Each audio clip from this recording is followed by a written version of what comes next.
I was thinking about this.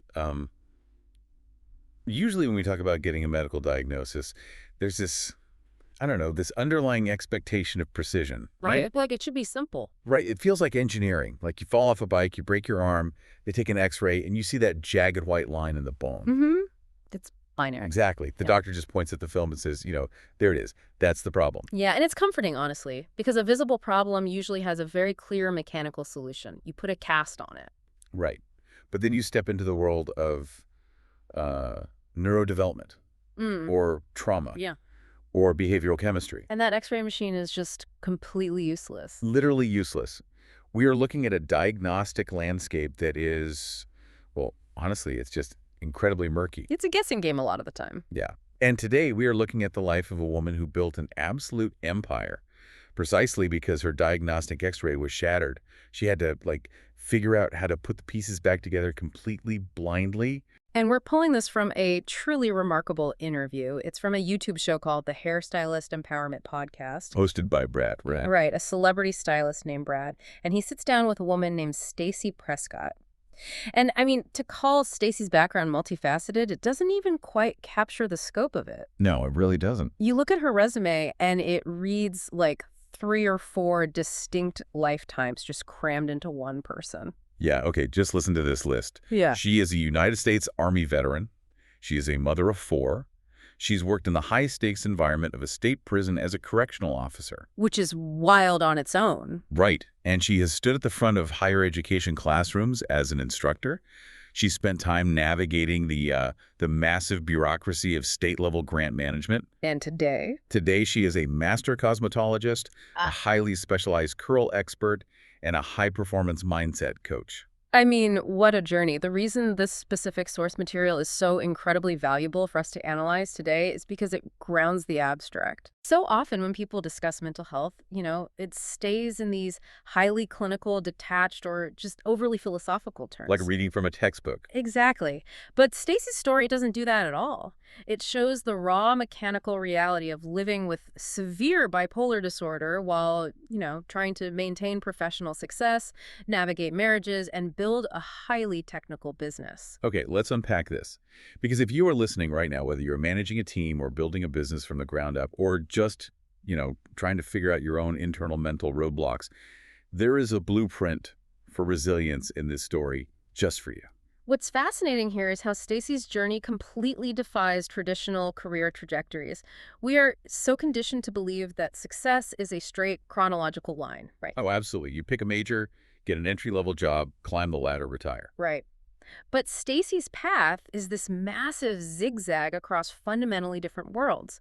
And yet each of those distinct environments provided a highly specific, necessary piece of her ultimate survival. Well, that journey starts by looking at a time when she was playing the game of life with completely the wrong rulebook. Completely wrong. Let's set the scene in the late 1980s and the early 1990s.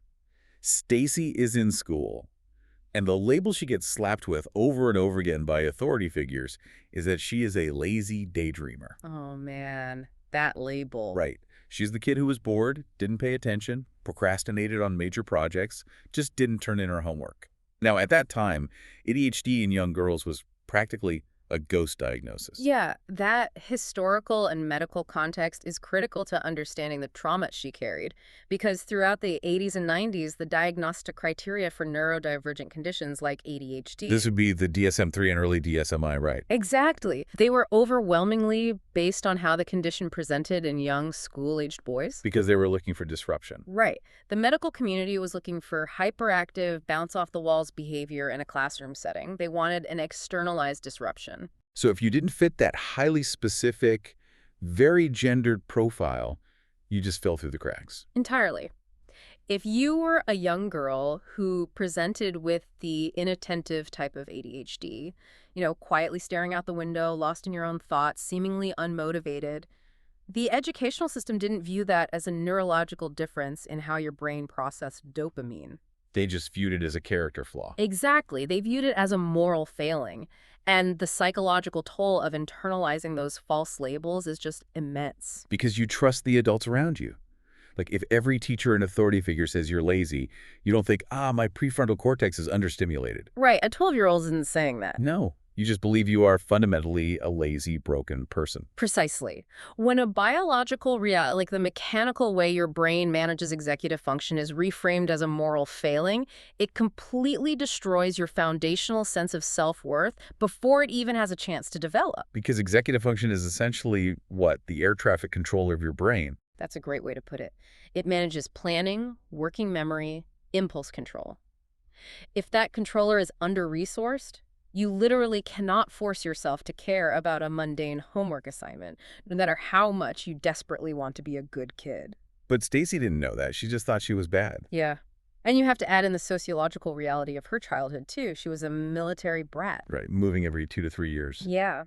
And she notes that because of this constant, relentless uprooting, she felt incredibly isolated and failed to develop deep, lasting people skills. She was losing her entire social ecosystem constantly. It's like a perfect storm for a profoundly negative self-image. It really is. You have no stable external peer group to validate your identity. You don't have the time to learn the nuanced social rhythms of long-term friendships. And the authority figures in your life are constantly giving you negative feedback about your basic work ethic. Exactly. So fast forward to high school graduation in 1994. Against all odds, she actually has a clear vision for her future. She wants to go into the hair industry. Okay, but she runs face first into the cultural wall of the 1990s. Oh, a massive wall. Because at that specific time, going to technical college or cosmetology school was heavily stigmatized. It was viewed by the educational establishment as this dumping ground for kids who weren't smart enough for a traditional 4-year university. Which is such a highly damaging societal narrative. We were separating human intelligence into these rigid, arbitrary academic hierarchies. Right? But Stacy demonstrates incredible self-awareness here for an 18-year-old. She knows she possesses the raw intelligence for a traditional college, but she also knows, intimately, that she completely lacks the internal discipline to survive an unstructured university environment. She knows her own brain cannot self-regulate. Exactly. So her solution is to outsource that regulation. She seeks out an environment that will forcefully impose external structure onto her life, and she joins the United States Army. I mean, it is a brilliant, albeit extreme, coping mechanism. It really is. If you cannot generate executive function internally, you embed yourself in the most heavily structured, protocol-driven organization on Earth. The military acts as a prosthetic frontal lobe. Oh, that's good. A prosthetics frontal lobe. Right. It tells you when to wake up, what to wear, exactly how to make your bed, when to eat, and what your physical output must be. It's like trying to run a modern, highly complex software program on a 1990s operating system, watching the computer crash repeatedly, and finally deciding to just plug the hard drives directly into a massive mainframe. Yeah, that's exactly what it was. She realized the rules she was given for her own brain didn't work, so she adopted the military's rule. But that adaptation comes with a massive paradox, especially considering the era we're talking about. Yeah. Yes, the military provided the desperately needed external scaffolding. It showed her the value of pushing her physical limits. Right. However, the military culture of the mid-90s offered absolutely zero mental health support. None. Zero. It was an environment built on stoicism and mission readiness above all else. If you were struggling internally, you simply did not talk about it. No, admitting to feelings of deep depression or asking to see a psychiatrist was, as she describes it, a ticket out. You were deemed unfit for duty and you were discharged. So she is existing in this insane pressure cooker.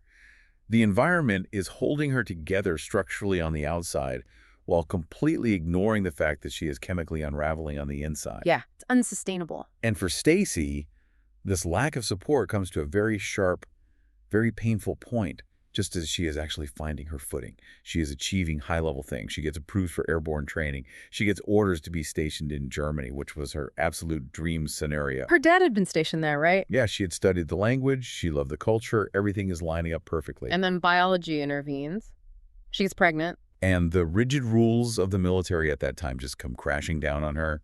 The regulations dictated a very clear binary. You couldn't be lower enlisted, a single parent, and stationed overseas simultaneously. The system literally could not accommodate that variable. No. So she is faced with an impossible life-altering choice at a very young age. Give up custodial rights to her child and go to Germany to pursue her career, or take an honorable discharge and leave the Army entirely. And she chooses the child. She takes the honorable discharge.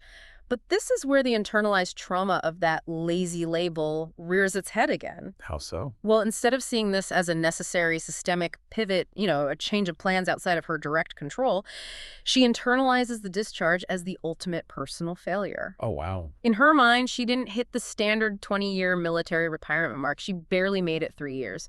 She believes she has failed yet again. So that internalized failure becomes the catalyst for a massive downward spiral. Massive.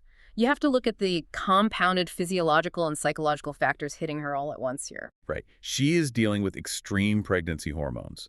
She has abruptly lost the rigid external structure that was keeping her functional. And she is overwhelmed by this deeply ingrained, recurring belief that she is just fundamentally broken. And that sheer terror of spiraling out of control forces her to desperately seek a fix. She knows she needs help, but looking for that fix in the wrong place leads to a catastrophic misstep in her medical treatment. Yeah, and this highlights the extreme danger of half-diagnoses in psychiatry. It's so dangerous. Stacy ends up marrying a man who is actively dealing with clinical unipolar depression. As she is living with him and observing his daily struggles, she starts to recognize his depressive symptoms in herself. She feels that same crushing physical weight, the lethargy, the deep social isolation. Right, so her logic is completely understandable. She thinks, okay, I see what he has, I feel the same way, therefore I have depression. Right, makes perfect sense to her. So she goes to a doctor and seeks treatment solely for that depressive side of the equation. And this is where we really need to dive into the actual biological mechanics of bipolar disorder versus unipolar depression, because the distinction is quite literally a matter of life and death. Yeah.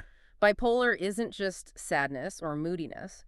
It is a highly complex structural chemical volatility in the brain involving the delicate balance of neurotransmitters, specifically dopamine, serotonin, and norepinephrine. Right, so the traditional understanding of unipolar depression is often linked to a deficit or inefficient use of serotonin. So a doctor prescribes an SSRI, a selective serotonin reuptake inhibitor, to keep more of that chemical active in the brain. Exactly. But a bipolar brain operates on a pendulum. It swings from the depleted, lethargic lows of depression to the extreme, flooded, uncontrolled highs of mania. So what happens if you treat it just like depression? If you treat a bipolar brain as if it only has unipolar depression, the results are neurologically catastrophic. If you introduce an SSRI into a bipolar brain without simultaneously introducing a mood stabilizer like lithium or lamotrigine to anchor the neurochemistry, you essentially remove the brakes from the vehicle. Okay, let me see if I had this right. It's like driving a car where you know the engine stalls out constantly. That's the depression. So the doctor gives you a mechanism to jam the accelerator to the floor. Yes. But they don't realize the steering wheel is completely detached. That is a highly accurate, terrifying metaphor. The antidepressant medication pushes the brain out of the depressive trough, but without a mood stabilizer, it doesn't stop at a healthy, functional baseline. It just keeps going. It slingshots the patient straight upward into severe, unmitigated mania. It triggers an absolute tailspin, chemically manufacturing a state of hyperarousal. And Stacy describes this chemically induced tailspin as a complete and utter breakdown of her life. The fallout is just staggering. Her marriage ultimately ends. She reaches a point of such profound, chaotic instability that she has a moment of terrifying self-awareness. Which is rare in that state, honestly. Yeah, she realizes she is in active danger to her own children. She makes the agonizing decision to sign over custodial custody to her ex-husband because she knows her environment is not safe for them. The collateral damage of uncontrolled mania is devastating. And it didn't stop with her family. Because of her erratic, impulsive actions during this manic period, she is excommunicated and disfellowshipped from her church. She loses her entire spiritual and social community in one fell swoop. The isolation at this point isn't just emotional, it's an absolute physical reality. She has lost every external anchor she ever relied on. The military structure is gone. Gone. The marriage is over. The daily grounding role of motherhood is removed. The church community has shut its doors. She's entirely adrift in a body being driven by a brain that is actively betraying her. And to cope with that sheer void, a person in that state starts looking for self-worth entirely outside of themselves. The internal self is so hollowed out, so devoid of intrinsic value, that the brain desperately seeks external validation to fill the chemical void. She talks about frantically searching for a dopamine hit just to feel anything positive. Right. And for Stacy, during these manic episodes, this disassociation manifested as highly impulsive shopping. She gives this specific, just heartbreaking example of how the mechanics of this worked. She would spend money wildly to buy presents for other people. Yeah. And in that precise moment of handing them the gift, she would get a massive, fleeting dopamine hit from seeing their joy and surprise. For 3 seconds, she felt powerful, she felt generous, she felt worthy of love. But the instant the transaction was complete, the instant the smile faded and the novelty wore off, the neurochemical rush evaporated and the emptiness rushed right back in to fill the space. Because it wasn't a sustainable internal state of worth. It was a cheap chemical transaction. Right. When you are in a severe manic state, your prefrontal cortex, the part of the brain responsible for consequence evaluation, impulse control, and long-term planning, is essentially offline.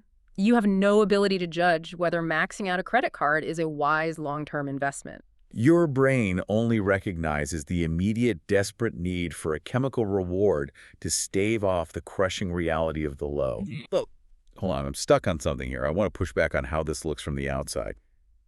You just said she was buying gifts, spreading joy, being hyper-generous. Yeah. If I have a friend who is suddenly buying people presents and seems super energetic, I don't think, oh no, they're having a psychiatric emergency, I need to call a doctor.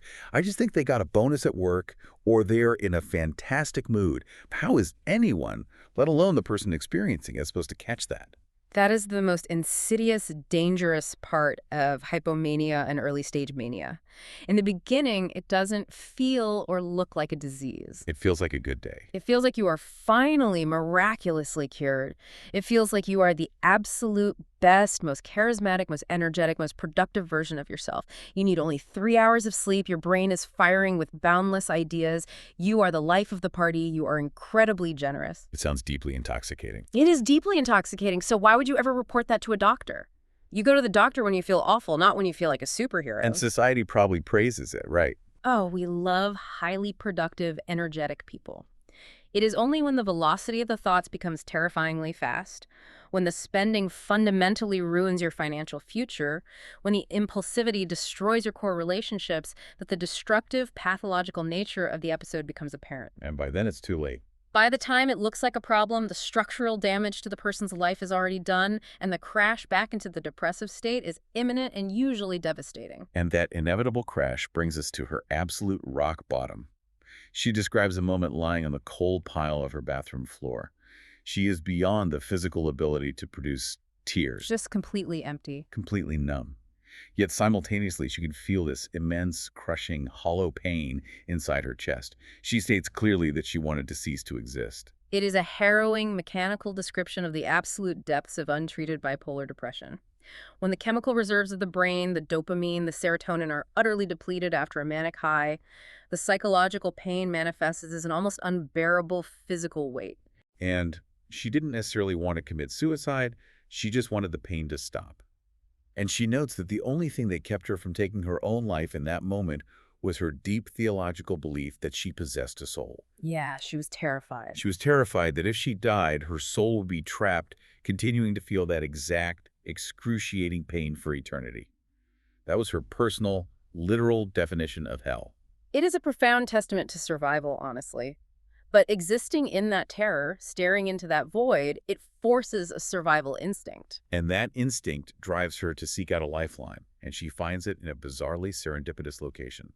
Stacy desperately needs an income, and she ends up taking a position as a correctional officer in a state prison. Think about the psychology of that choice. Yeah. If we look back at her time in the military, the pattern is obvious. Once again, when her internal structure has completely collapsed, she instinctively gravitates toward an environment with rigid, non-negotiable external structure. Right. A prison is an ecosystem built entirely on absolute rules, strict schedules, and physical boundaries. And for an unregulated mind, that level of extreme predictability can paradoxically feel very safe. And it's within the walls of this prison that the trajectory of her entire life shifts. Yeah. I love how she phrases this in the interview. She says, "I love to say I met my husband in prison and just leave it there for shock value." Which is hilarious. Because he was also working there as a correctional officer. But this relationship becomes a foundational turning point because he actually empowers her. She had completed 3 years of college previously before life derailed her, and he becomes the voice encouraging her to go back and finish her degree. This is where the sheer serendipity of life plays its hand. She enrolls to finish her Bachelor's of Science in Psychology. She is in her early 30s. Okay. She is in her very last semester taking a high-level abnormal psychology course. And she is sitting down, reading the textbook chapters specifically outlining bipolar disorder. And it hits her like a freight train. She is reading the diagnostic criteria, the manic spending, the depressive crashes, the racing thoughts, the disassociation, and she is checking every single box. She almost broke down crying right there over the textbook. Because for the first time in over 30 years of life, she had an accurate name for the monster in the room. It wasn't a moral failing. It wasn't that she was a lazy daydreamer. It wasn't that she lacked willpower. It was a documented biological and mechanical condition that millions of other people also navigated. So she immediately takes this textbook to her therapist. She essentially demands, look, you have to test me for this right now. Yeah, she advocated for herself. They run the clinical assessments, the diagnosis is confirmed, and this begins the actual sustainable journey to health. It starts what she calls the deep, dark work of highly targeted therapy. And crucially, finally getting the correct pharmacological cocktail to balance both ends of the bipolar spectrum. We really need to pause and examine the architecture of the support system she builds here, because the popular narrative is often, she got a pill and she was fixed. Right, the magic bullet. That is entirely false. Medication is merely the foundation. It stabilizes the volatile neurochemistry just enough so that the prefrontal cortex can actually engage with the therapy. But the real lifeline was building an external architecture. Tell me more about the therapy side. What does deep, dark work actually look like mechanically? It involves modalities like cognitive behavioral therapy, or CBT, and interpersonal therapy, IPT. Okay, CBT, I've heard of that. Right. CBT is the mechanical process of identifying cognitive distortions, like the ingrained belief that she is worthless, and actively rewiring the neural pathways to challenge that thought when it arises. So it's active. Highly active. It's training the brain to catch a manic impulse, like the urge to spend thousands of dollars, and insert a logical pause before the action.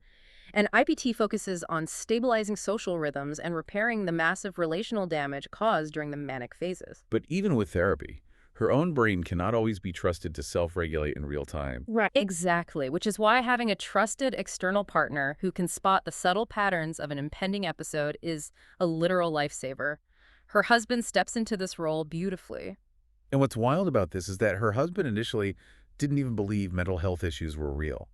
That part is so crazy to me. Right. He came from a background where he genuinely thought depression or ADHD was just people being lazy or lacking grit. But watching Stacy's journey, going to the appointments, seeing the chemical reality of it, it completely dismantled his preconceived notions. He became hyper-aware and heavily involved. They developed a highly practical system. In her moments of chemical calmness, they would sit down together and analytically look for historical patterns. Like tracking the storms? Exactly. What were the specific warning signs before she escalated into a manic phase?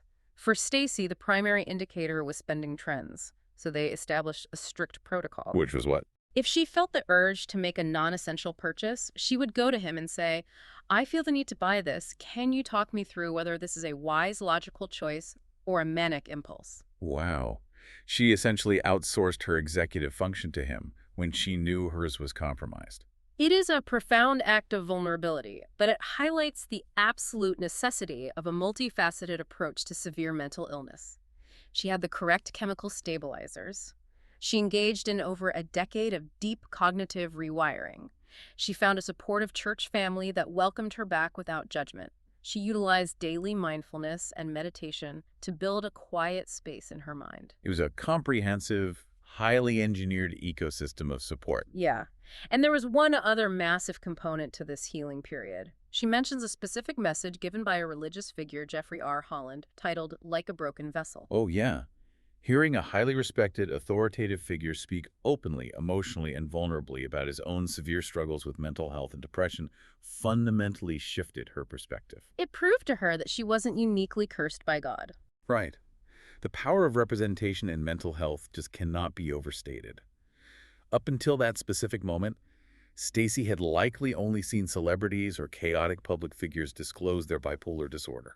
And those disclosures were almost always accompanied by highly publicized, destructive public breakdowns. Exactly. She assumed that chaos was her inevitable, permanent fate. Hearing a stable, respected, highly functional leader say, I have walked through this exact darkness, and you can survive it. It completely shattered her internal isolation. It gave her tangible proof of concept that a stable, respectable life was mechanically possible. Here's where it gets really interesting.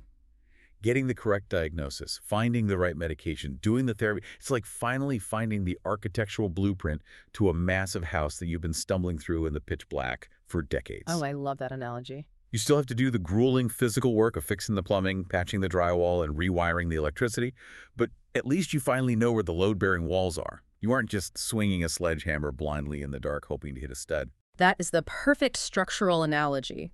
The diagnosis provided the accurate map. The medication and the therapy provided the specialized tools to stabilize the building. She had finally achieved a state of survival. She was functional. She was a stable mother, a stable employee.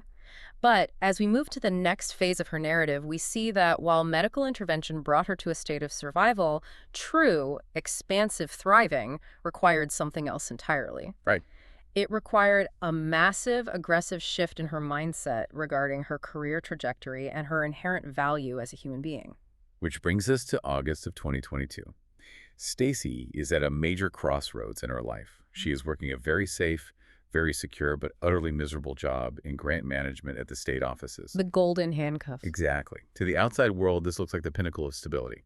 She has a state job, she has benefits, but she also maintains her cosmetology license, and she is running a small salon suite on the side, cutting hair on the weekends. She is experiencing what her future mindset coach would define as success without fulfillment, which, in the grand scheme of a life, is essentially a form of failure. The state job provided the necessary safety net after years of chaos, but the salon suite is where she actually found her flow state and her joy.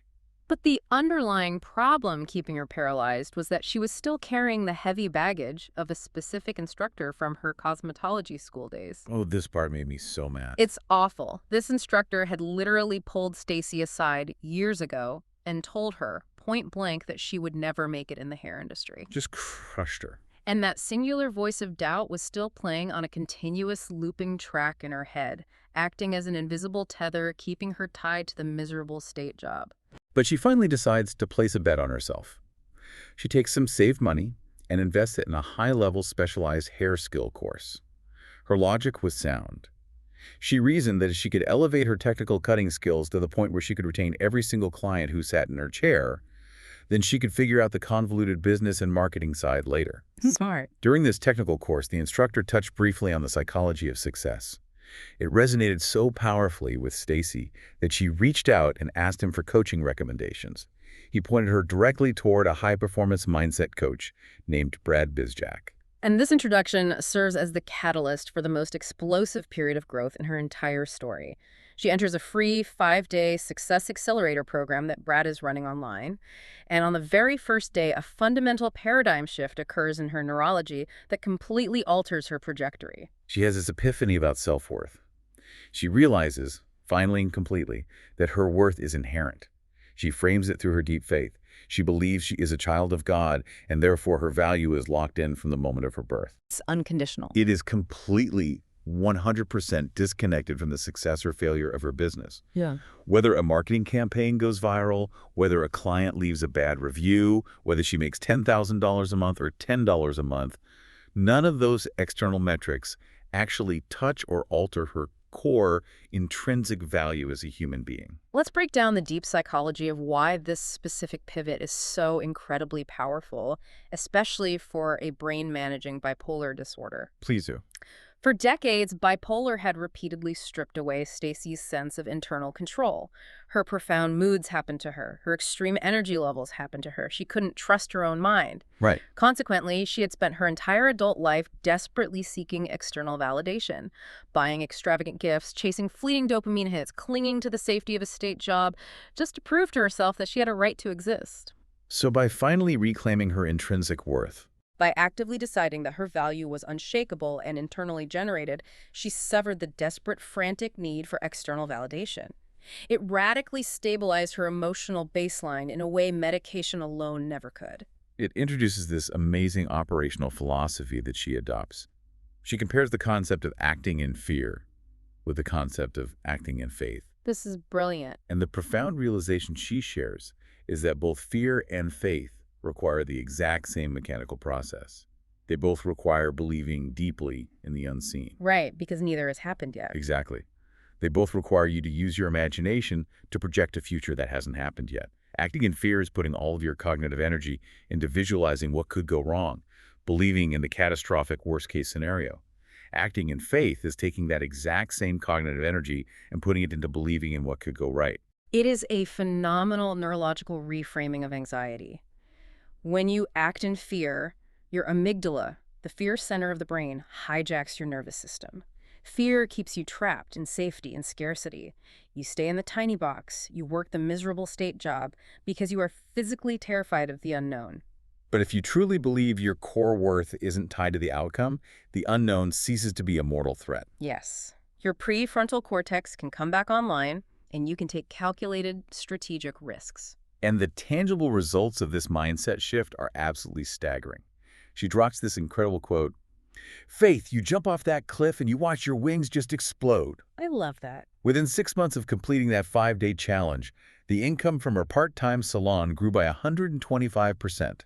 She expanded and moved into the largest private suite available in her building. And most importantly, within 2 months of that neurological shift, she confidently walked into that safe, miserable state office job and quit forever. She fully, completely bet on herself. And we have to note that it wasn't merely a financial or professional transformation, it was a visible, physical one.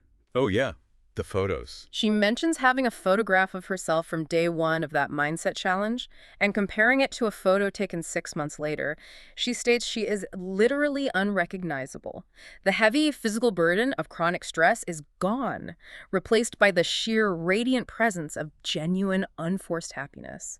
She transitioned from merely surviving her mental health to aggressively thriving in her daily life.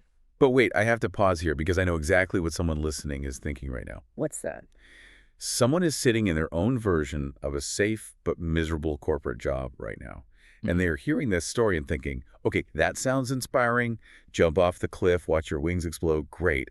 But I have a mortgage. I have 2 kids in braces. I have health insurance tied to this miserable job. Right, the reality check. For that person, how do you actually operationalize acting in faith without just being wildly reckless? Especially for someone managing a mental health condition, where is the mechanical line between a brave leap of faith and a manic, impulsive decision that ruins your life? That is the most critical question we can ask, and the answer lies entirely in the foundational groundwork we discussed in the previous section. A leap of faith is incredibly reckless if you haven't spent years building a parachute. Okay. Stacy didn't just quit her state job on a random Tuesday whim. She'd spent a grueling decade in deep, targeted therapy. Her brain chemistry was medically stabilized and monitored. She had built a robust, tested support system with her husband to actively check her impulses. She did the work. She did the work. She had invested significant capital and specialized high-level education to ensure her technical skills were a competitive moat. When she finally took the leap, she was jumping off a solid foundation of intense self-awareness and meticulous preparation. So faith isn't blind here. Not at all. Acting in faith means trusting the massive preparation you've already put in, rather than letting the irrational fear of failure keep you paralyzed. Mania says, I am a golden god, I can fly, I don't need a parachute, let's jump. And faith says, Faith says, I spent 10 years building a world-class parachute, I know exactly how the ripcord works, the weather is clear, it is time to jump. that distinction is everything. The groundwork has to be in place. But here's the harsh reality. Even when that groundwork is solid, even when you are fully stepping into your power and managing your neurodivergence perfectly, you are inevitably going to collide with a world that is deeply ignorant. Unfortunately, yes. You will encounter people who want to pull you back down, or systems that simply refuse to accommodate the reality of how your brain works. Which forces us to look at the very real, very ugly reality of workplace stigma and the absolute necessity of enforcing rigid boundaries. The journey doesn't magically end when you fix your mindset. You still have to operate in a corporate world built for neurotypical brains. Yeah, Stacy shares a deeply frustrating story about her final days in that professional state job, dealing with a highly toxic supervisor. Stacy was under an immense amount of systemic stress in the office, and because of that intense cortisol flooding her system, her bipolar and ADHD symptoms naturally began to flare up. Her working memory issues. Right. She describes experiencing severe working memory issues. She started stuttering in meetings. When she felt pressured, because her cognitive load was overloaded and she couldn't physically find her words. She was getting quickly overstimulated by the environment.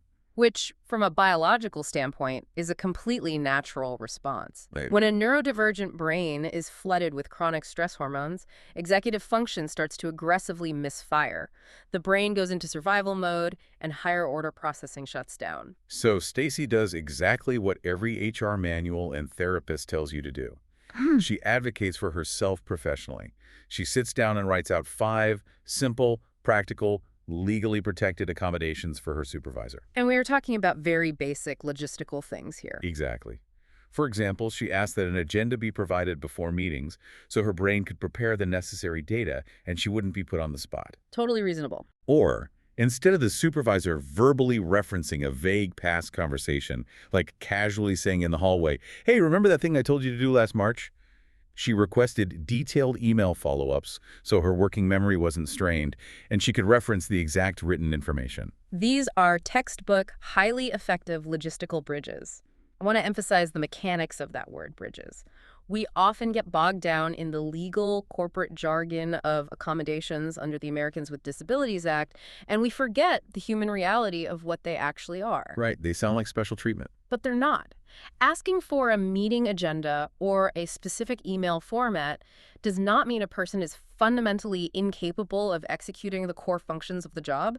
It simply means their brain processes and retrieves data differently. It's exactly like formatting a digital document. If a coworker asks you to send a financial report in a PDF format instead of a Word document because their specific operating system can only read PDFs, you don't call them difficult. No, you don't. You don't report them to HR and say they are bad at their job. You just click Save as PDF and send the file.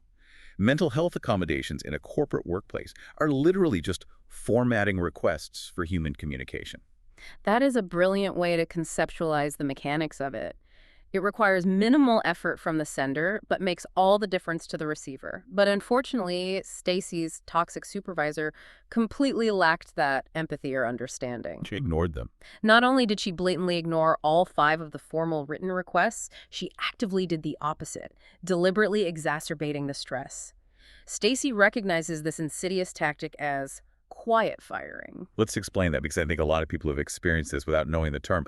Quiet firing is when a manager doesn't have the legal grounds or the courage to actually fire an employee, so they intentionally make the daily work environment so hostile, confusing, and deeply miserable that the employee's mental health breaks and they're forced to resign of their own accord. Exactly. It's psychological warfare in a cubicle. And it took a massive physiological toll on Stacy. She was under so much chronic, unmitigated stress that her body began shutting down. Her doctors ran tests and initially thought she might have cancer because her inflammatory markers were so high and her physical health was deteriorating so rapidly. That is terrifying. She had to go through a profound, painful process of acceptance. She initially tried to give the supervisor grace, assuming the woman wasn't malicious, just rigidly incompetent. She desperately tried to stick it out because she genuinely needed the stable income and the health insurance. But eventually, the reality was undeniable. She was facing direct, targeted discrimination based on her bipolar disorder. She had to advocate for her own biological survival and walk away from that state job. It perfectly illustrates this metaphor she uses in the interview about how the universe, or God in her specific framework, sends escalating signals when you are in a toxic situation that is destroying you. She calls it the feather brick McTruck analogy. I love this analogy so much. It's a great visualization of intuition and consequence. First, the universe hits you with a feather. It's a gentle nudge, a subtle feeling of discomfort in your gut, a quiet sign that this environment is wrong for you. But we are stubborn and we often ignore the feather. The universe escalates. Right, and throws a brick at you. It hurts, it causes visible damage, it's obvious something is wrong. But human beings are masters of rationalization. We say, oh, the brick just fell off the roof, nobody threw it. If I just work harder, the bricks will stop. And if you still ignore the brick, if you refuse to set the boundary, the universe sends a Mack truck to run you completely over. You are violently forced to move. That toxic, abusive supervisor was the Mack truck that completely destroyed her corporate safety net and forced her fully, permanently into running her own business. Look at the stark contrast between that toxic, overstimulating state office and the hyper-controlled environment she meticulously designed for herself and her salon. She owns a private, standalone suite, She specifically architected it so she can literally close the physical door to the outside world. Complete control. It creates a highly secure, sensory-friendly environment. And it's not just to protect her own neurodivergent needs, it serves her clients. She mentions specifically catering to clients who are neurospicy, her affectionate term for neurodivergent individuals, or clients who suffer from severe anxiety or simply need intense privacy while getting their hair done. She built the exact safe harbor that the corporate world stubbornly refused to provide her. Which brings up this incredibly nuanced concept she discusses about disclosure. Who do you actually tell about your mental health diagnosis? She breaks it down conceptually into the inner circle, the outer circle, and the world. Because you can't tell everyone. The harsh reality is that you cannot safely be fully vulnerable with everyone. The world will use it against you. You have to aggressively protect your energy and find your specific tribe. But inside her salon, because she maintains absolute control of the environment and the door, she chooses to be entirely open about her bipolar disorder. She wants to be the living representation for a struggling client that Elder Holland was for her years ago. Having established these incredibly firm mental health protocols, boundaries, and a bulletproof mindset, we finally get to dive into the mechanics of exactly what Stacy does inside that private salon suite that makes her so wildly successful. Yes, finally. Because it isn't just about providing good vibes in a safe space. Her business is built on the intersection of high-level subjective artistry and incredibly deep, complex cosmetic chemistry. Yes, because Stacy doesn't view her bipolar disorder as a handicap in her business. She actually views it as her specific artistic superpower. She points out that the fundamental duality of the disorder, the rigid, structured, depressive lows, and the expansive, highly creative, chaotic highs, maps perfectly onto the physical reality of styling curly hair. The correlation is fascinating. Working with natural, highly textured curls is biologically and mechanically different than cutting straight hair. To be successful with curls, you need rigid mathematical precision. You need to understand exact tension loads, precise geometric angles, and strict chemical techniques. The science part. Right, but you must seamlessly combine that mathematical rigidity with a highly subjective, free-flowing artistic eye to see how the curl pattern will organically fall when dry. You literally have to hold two contradictory states of mind simultaneously. Which is exactly what her brain has been forcing her to do her entire life. By leaning into that duality, by niching down specifically into curls, she didn't limit her audience, she exploded her business. But it's not just specialized cutting techniques. This is where we get to put on our lab coats, because Stacy's expertise goes all the way down to the molecular level of the hair strand. This is a perfect example of how highly specialized knowledge creates what we call in business a competitive moat. Stacy didn't just go to school to learn how to hold shears and cut hair. She obsessed over the molecular biology of the hair shaft itself. And that deep scientific understanding elevates her from a mere service provider who just follows trends to a true, authoritative specialist. To explain this complex biology to her clients, she uses what she calls the pen analogy, and it is brilliant in its simplicity. I want you to picture a standard, cheap ballpoint pen. Okay, got it. According to Stacy, the outside plastic casing of the pen represents the cuticle of the hair, the outer protective overlapping layer of dead cells. The ink inside the plastic pen represents the cortex. This is the inner core where the melanin and the structural bonds of the hair live, giving it its strength and elasticity. Makes sense. But here is the crucial, often ignored part. The sticky glue that holds the ink inside the casing, the vital substance holding the cuticle and the cortex together, is called the CMC, or the cell membrane complex. And the CMC is made entirely of lipids. We need to hover on that for a second because it is the absolute linchpin of the science. Lipids are essentially natural fats, oils, and ceramides. They act as a hydrophobic barrier. They are the biological cement that holds the structural integrity of the hair strand together and keeps vital moisture trapped inside. Now here is where industry dogma completely and utterly fails the client. Stacy points out that standard, accepted industry practices, specifically using harsh chemical lighteners like bleach, followed immediately by alkaline, surfactant-heavy shampoos, actively destroy this vital lipid layer. They destroy the glue.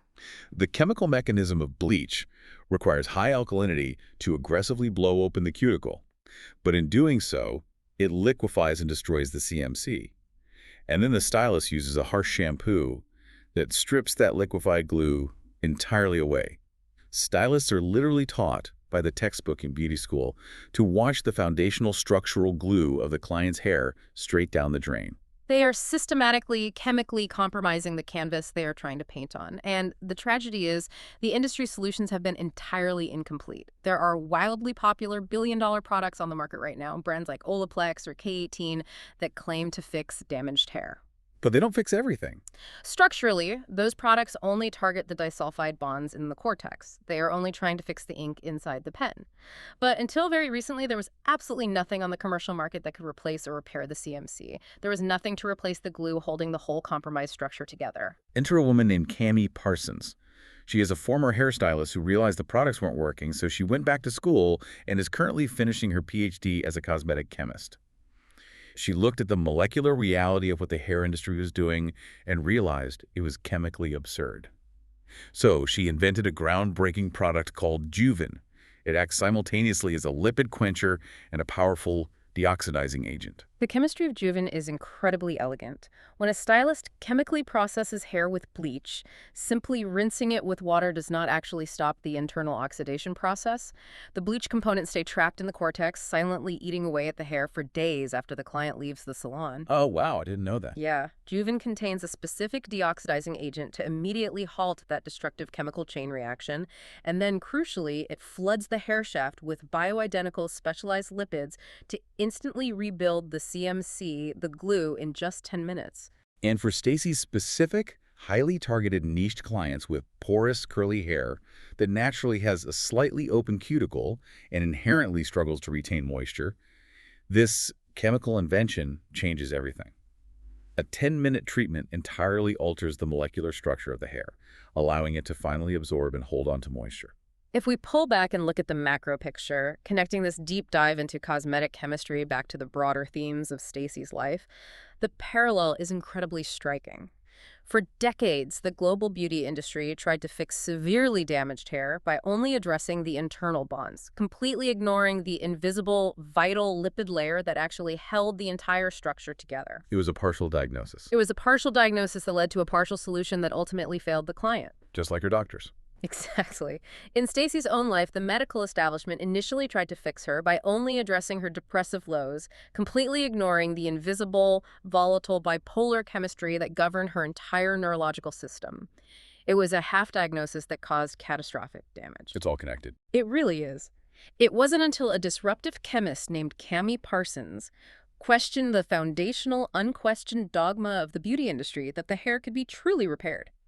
And it wasn't until Stacy questioned the foundational, unquestioned dogma of her own self-worth and finally acquired the correct combination of psychological support and balanced neurochemistry that her internal bonds were finally permanently repaired.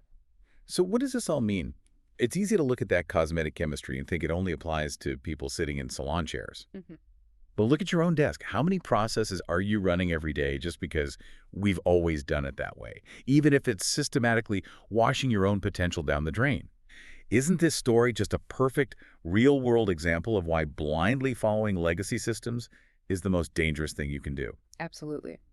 Hairstylists were literally taught to destroy the hair strength, and they did it for decades, unquestioningly, until one person had the courage to look at the molecules and invent a better way. It absolutely is a masterclass in challenging legacy systems. Whether that system is the accepted, damaging method of how we treat curly hair, the rigid, unyielding way we accommodate neurodivergence in a corporate office setting, or the flawed way we diagnose and treat mental health on a societal level. Meaningful progress only happens when someone stops, looks at the accepted standard, and says, "This is fundamentally broken, there must be a missing mechanism." And finding that missing mechanism always requires a multifaceted approach. That is really the grand synthesizing takeaway from Stacy's entire journey. You simply cannot solve a complex, multi-layered human problem with a single, blunt tool. No, you can't. Stacy achieved a highly balanced, aggressively thriving life through a very specific, painstakingly built combination of elements. She needed the correct, precise medical pharmacology to stabilize her biology. She needed the grueling work of cognitive behavioral therapy and interpersonal therapy to rewire the trauma and rebuild her communication skills. And the mindset shift. Right. She needed a profound, paradigm-shifting change in mindset grounded in her faith to establish an unshakable core of self-worth. And finally, she needed deep, obsessive, molecular-level niche expertise to build a thriving business that acted as her personal safe haven. Success in this context is clearly not the absence of struggle. Stacy still biologically has bipolar disorder. She still navigates ADHD every single day. Success is the active daily building of an architecture of support, acquiring the right tools, identifying the right people, enforcing rigid boundaries, and mastering specialized knowledge that allows your unique, potentially chaotic traits to be transmuted into your absolute greatest superpowers. We started this deep dive by talking about the messy, murky, highly unpredictable landscape of human diagnosis, the broken X-ray machine. Stacy found that the very traits that made her messy and different to the outside world, the intense daydreaming, the hyper-focus followed by chaotic energy, the deep, overwhelming emotional were the exact necessary ingredients required for her hyper-specialized artistry. She needed all of it. She explicitly needed the rigid duality of her bipolar disorder to fully understand and master the mathematical and artistic duality of the curl. I want to leave you with Stacy's final, incredibly powerful message to the audience listening to her interview.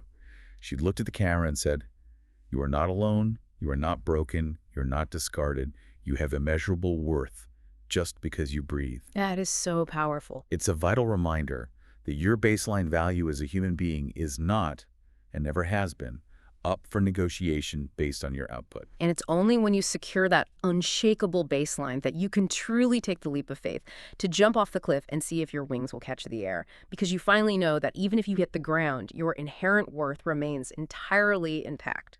So as we wrap up today, I want to leave you with a question to chew on. Ask yourself, what is the one quirk, the one perceived flaw, or the one label that authority figures slapped on you that you spent your whole life trying to hide, manage, or desperately apologize for? Think about it. What if you've been looking at your own X-ray backwards this entire time? What if that trait isn't your core weakness at all? What if that is the exact, raw, uncut material you need to build your empire? Until next time, keep diving deep.